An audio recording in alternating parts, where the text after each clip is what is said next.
and during the dusk, and then when night This is in Kerrville now. in Kerrville, yes, it was Railroad, and that's where Walmart is now.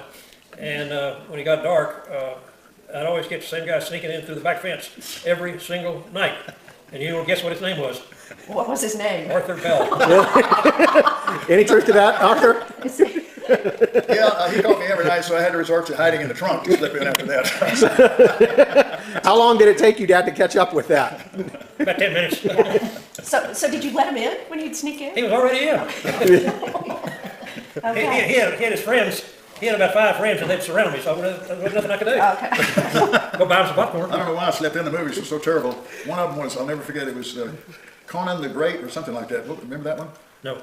I mean, these are old-timey movies that were so bad, I don't know why anybody even went, but it wasn't worth slipping into. Really, the challenge is to try to get by Robert, that's what it was. Are there any more drive-in stories you guys have about the drive-in? A ton of them. We used to load up a little black pickup truck and back it up over that hump so you could get a view of the screen, and have friends up here like Russ and Mary Miller, remember them? And we would have beer and fried chicken and watch a movie. Right, but I'm talking about when you were kids, not later as adults. Well, Any more This is probably kids? 20 years ago, but Yeah, back then, the Bolero was a great location, and the land was owned by a guy from Rice. I'll never forget that, and because our mother knew their family real well, and he finally sold it to, I guess, Walmart, and that's where Walmart is today. But that was, What year would this have been? Would this have been early 50s? No, this would have been late 40s, correct? 47, 48, okay. Okay, okay. Okay, so we are a good 60 years ahead of that time. Past Okay, that, past yeah. that current time. But But we still remember it. That's amazing. Let's hop into the hitchhiking stories. Yep. I have written down here that we have hitchhiking stories to Canada, to Alaska, and to Houston. So Robert, why don't you go first with the Houston one? All right, I think this is the one you're referring to. My mother had a bus ticket Yeah. that was good from Kerrville to Houston. And her cousin was up here to visit us in Kerrville, and mother said, Robert, it's been a long time since you've seen your grandmother, and here's a bus ticket, and it's from Kerrville to Houston. But where I talked to the people here, they say you can use that ticket from Houston to Kerrville. Mother, are you sure? I don't want to go. Yes, you're going to go. You must go. So we rode down to Houston, and I spent a couple of nights with grandmother, and she took me down to the bus station to get on the bus to come back to Kerrville. Well, I presented my ticket, and they wouldn't take the ticket from Kerrville to Houston. I had to have a Houston to Kerrville ticket. So I walked out of the bus station. Did you argue with them or try to talk them into it? Oh yeah, but they wouldn't listen. So I caught a bus out to the city limits on the Katy Highway. A city bus. In Houston, City bus, in city Houston. bus, Katy Highway. First car that came along was a guy in a brand new Cadillac Coupe de Ville. And I said, man, I'm glad you picked me up. He said, where are you going? I said, well, I'm going to Kerrville. I said, you're kidding, I'm going to Bandera. I said, oh, super, you let me off in San Antonio, and I can catch a bus out to the Fredericksburg Highway. I'll be home in an hour. So about 10 minutes later, he said, I've been thinking about this. I'll just take you to Kerrville. I can turn off at Austin and take you to Kerrville and let you off at the bus station. And that's what I did. I got there 2 hours before the bus was there. And I had, Due to arrive? did I what? 2 hours before the bus was due to arrive? Yeah. Yes. Right there. I beat the bus by 2 hours. Wow. And I still had my bus ticket. I still don't have a ticket. Yeah. So I hung around the bus station for a couple of hours. Daddy picked me up and took me home and said the bus trip was fine. The next day I cashed the bus ticket in. How much did you get for it, Robert? Probably $7 or $8. But the reason, Now, can I ask a question? Was Grandmother Bell ever made aware of this? No one was ever made it. not until now, because the reason he hung around the bus station for 2 hours, he got there early, he didn't want anybody to know how he got there. Sure, I get He it. wanted to make him think he rode the bus and got there when the bus got there. So And I got a $7 refund on the ticket. Do you recall what you did with the money? yeah, what would you do with that big windfall? What did I do with that windfall? I put it in a church donation. It's good to know. Good answer, Robert. Good answer. Okay. All right, so we got to go to the next hitchhiking story. Dan, I think this one goes to you, Alaska. Hitchhiking to Alaska. Tell this story. Yeah, that was a great trip. We were having a Sunday dinner one time, and I had to excuse myself and get up because I had planned to hitchhike to Alaska. So I just disappeared right from the dining room table. That's correct. On Sunday. On Sunday. And did Grandmother Bell know about it? No. So I went out to the highway and started hitchhiking. By yourself? By myself, yeah. And got all the way to California and got stuck there for a while. Had to spend the night on the side of the road. And finally got another ride going north through the state of Washington. And then I got stuck there for a while. And then I finally got a ride all the way up to Anchorage, Alaska from there. And spent a couple of nights, and I'll never forget, it was called the Palace Hotel in Anchorage, Alaska. It's probably still there. And had a good time, and then I turned around and started hitchhiking back. I just really wanted to see if I could make it. So I hitchhiked. I bought a suit. I bought a used suit so I get picked up quicker. In Alaska? That was before, yeah. I was wearing a suit and tie. On the side of the road. So somebody would pick me up. And did they? I have more credibility looking that way. So yeah, that kept me from being stuck. So I made it all the way down to the desert in Arizona, and I really got stuck. I had this suit, and I was sweating. I was about to die. It was so hot. And that's when I had to break down and call for money from home, because I just couldn't get any further. I spent about 3 days on the side of the road with 100 degrees temperature. And how'd that conversation go? Yeah, was that the first time you talked to Grandmother Bell? Yeah. Well, as it turned out, they were glad to hear from me, and they sent me money for a bus ride to Kerrville, and which I took. I was embarrassed to take the bus, but I took it anyway. So they welcomed me home And with open arms. they were not mad at you? They were understanding. I think I called them a couple of times along the way, and they wished me well and hoped I make it. So Well, it's yeah. a great life experience. Oh. And so Wow, they were very understanding they parents. certainly were. Yeah, Yeah. much more so than you were to me. probably.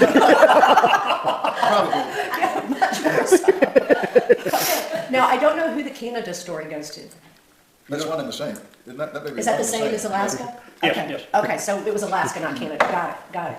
Okay, Uncle Robert, I am dying for you to tell all about your swimming career, how it came about, how you were able to attain a swim scholarship. It's just an amazing story. Can I add to this as it goes along? No, I want him to tell a I story. just showed up. No, tell a story about being in high school, started in high school. I graduated from high school and never played any sports in high school. And I got talked into going to San Antonio to be on a swimming team relay at a swim meet in San Antonio. Was this the state meet? No, this was just a Just a local meet in San Antonio. And you were representing Tybee? No, I was graduated from Tybee, and we were the Kerrville swim team. Okay. And one guy was a backstroker, another guy was a butterflyer, and I was a freestyler. So it's a medley relay. So we basically left town being a medley relay. Okay.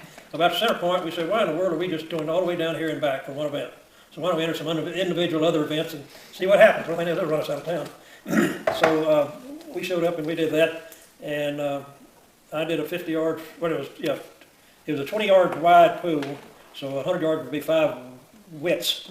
And I think they didn't have a 50, couldn't do a 50 because it'd be in the middle of a pool, so they either did a 40 or a 60-yard. And I think I entered the 40-yard and the 100-yard freestyle. And I won both of those pretty good. And the people in San Antonio said, are y'all going to the state meet? Well, we didn't. I hadn't planned on it. When is it? Next week. Where is it, Tyler? Well, I hadn't planned on it. So they said, well, you really ought to enter. You'll do some good up there. So we came back to Kerrville, and I told my lifeguard Slash coach. coach, who's Ed Richardson. And he said, I told him, and he said, well, Robert, I want you to cover for me Wednesday. I've got a meeting to go to. Can you cover me for about an hour? Yeah, no problem. So he took off, and about 11:30, and about 1:30 he came back, and he had gone over to the Rotary Club, and they had passed the hat and raised $35 to send us from Kerrville to Tyler, Wow. and we hit the road and did it. Was it on a bus? No, we actually drove the car. Okay. Well, I don't know why, but my parents were loaning me their car to go to Tyler. Do you know what kind of car it was? Yeah, it was a 1948 Plymouth. Okay. Wow. 4-door, light blue. So we took off from Kerrville and went over to Austin, had lunch, and went on up to Tyler. And I entered my one event, and I think I won it and I tied a state record. Wow. And that's in the 50, and in the 100 I came in second. And the coach up there at the Tyler swim team was a guy named Hank Chapman. And the summer before, Hank Chapman had worked at Rio Vista as a water instructor. And his daytime job, he was swim coach at the University of Texas. So he said, Robert, I want you to, you went back to Austin, I want you to stop in Austin, way back to Kerrville, I want you to stop in Austin. And there's a fellow I want you to meet, and he's going to show you around campus.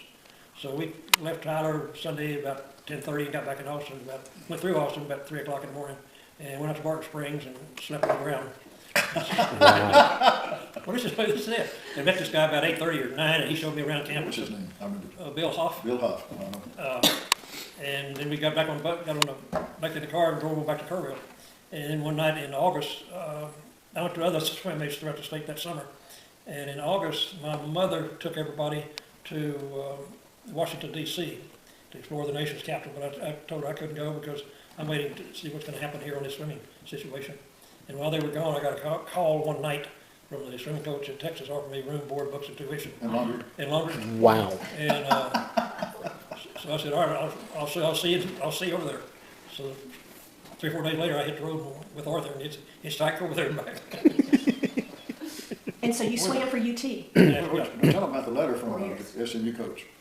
Oh yeah, Ed Richardson was the co-lifeguard with me, and He was in my class, but he was a lifeguard, but he also could coach me. and Ed was on a track scholarship to SMU. And Ed called the SMU swim coach and said, "There's a guy down here you really ought to solicit. 'Cause he's really good." His name's Robert Bell, and address 313 Circle Drive, Kerrville, Texas. Well, this coach for SMU is in the process of leaving town, going on vacation. By the way, he was really well known. His name's Red Barr, I think. And SMU always had one of the top swim teams in the nation. Go ahead. So he wrote me a letter and addressed it to Robert Bell, 313 Circle Drive, Kerrville, Pennsylvania. Oh, no. So you never got it? I never got it. It came back to him 3 weeks later. So darn, you were stuck going to University of Texas Yeah, instead of that's SMU. Yeah, so Wow. Wow. And so how many years did you swim at UT? 4. 4 years. That is awesome. That is awesome. When was the last time you went swimming? I don't know, yesterday probably. Well, that is awesome. And what was It's a your remarkable greatest story. swim accomplishment at college? I really don't know. Okay.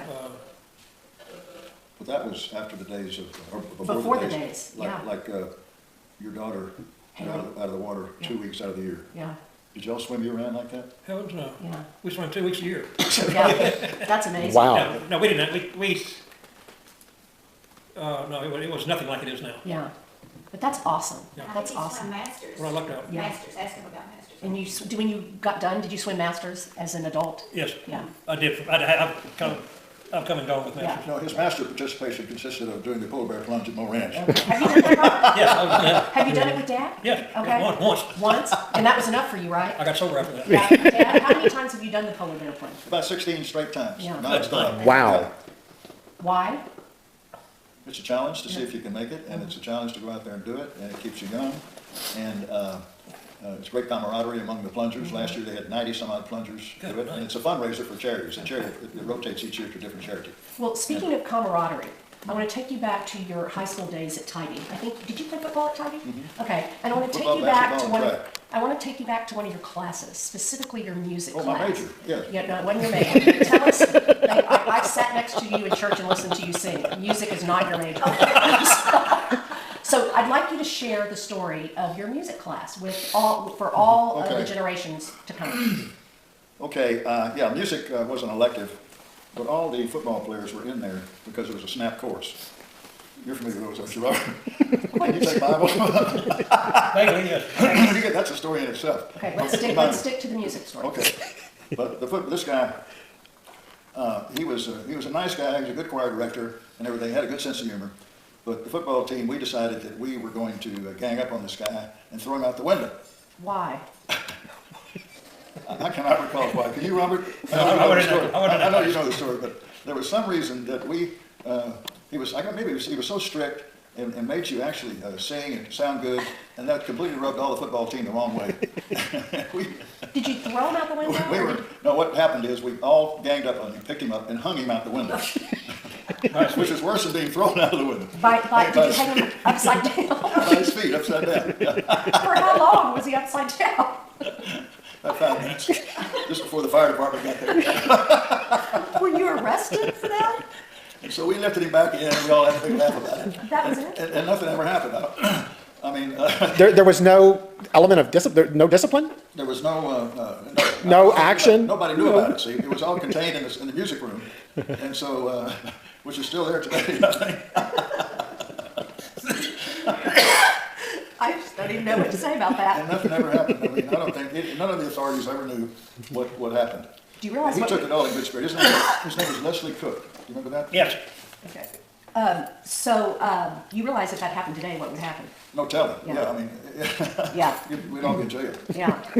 Okay, go ahead. Well, we did things that were just right on the edge of staying out of jail. We'd never break the law, but we'd do it right up to the edge of breaking the law. Okay, that's interesting. today you would have been thrown in jail if you done that. The laws have changed. Yeah, that they much, have. yeah. They have. Arthur's never stepped into a movie. Yeah. Okay, Uncle Robert, I got a. Can we another- take, just a break real Yeah. quick? Okay. Okay. Y'all can keep talking, but we're just gonna.